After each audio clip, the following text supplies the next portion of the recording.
Kasabay ng napakainit na panahon, kabi-kabilang sunog ang sumiklab. Sa Navotas, 1,000 pamilya ang nasunugan.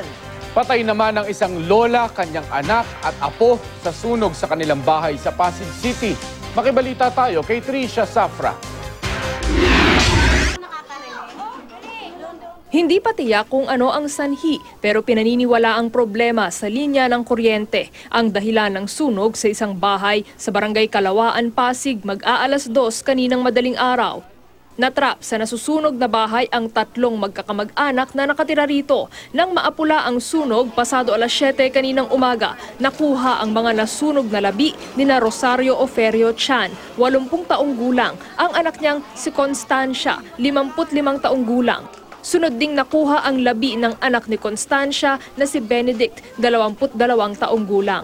Base sa investigasyon ng mga bumbero, natutulog sa ikalawang palapag ng bahay ang mga biktima nang sumiklab ang sunog. Sinubukan pa raw silang gisingin ng mga kapitbahay nang makitang lumalaki ang apoy. Pero hindi sila makapasok dahil nakakandado sa loob ang bahay ng mga biktima at napaliligiran pa ng grills ang mga pintuan at bintana maging sa ikalawang palapag. Wala pang pahayag ang kanilang pamilya. Mahigit 500 bahay naman ang nasunog sa Navotas City kahapon. Sabi nila yung apoy baka dahil sa naglalaro yung bata ng apoy kung ano ang talagang ginagawa ng bata. So tumakbo yung bata, siya yun ang sumisigaw na may sunog.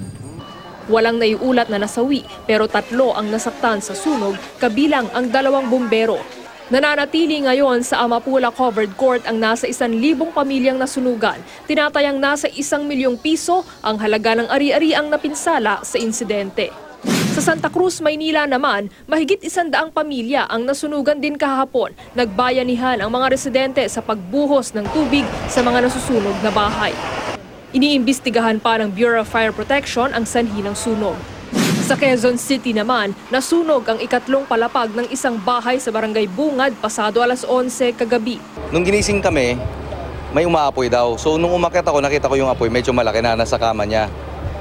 Ngayon tinry kong patayin yung tubig, kumuha ko ng balde at hindi namatay. So mula nun, bumaba na ako at nagsisigaw na ako ng sunog sa mga kapitbahay namin. Ang mga rumesponding bumbero nag-akyatan sa bubong ng mga katabing bahay para mas madaling mabugahan ng tubig ang apoy. Walang napaulat na nasaktan sa sunog pero nasugatan ang asong kasamang natutulog sa roof deck ni Jay Magalon. Mag-aalas 2 ng madaling araw nang tuluyang maapula ang sunog. Most likely electrical ganun, marami kami tinitingnan na gano'ng anggulo. Maaari siguro electrical. Maaari din may mga natutulog na ninigarilyo, nalilimutan patay sigarilyo. May mga anggulo rin gano'n. Pero imbestigahan natin to. Nasa 100,000 piso ang halaga ng pinsala. Tricia Safra, GMA News.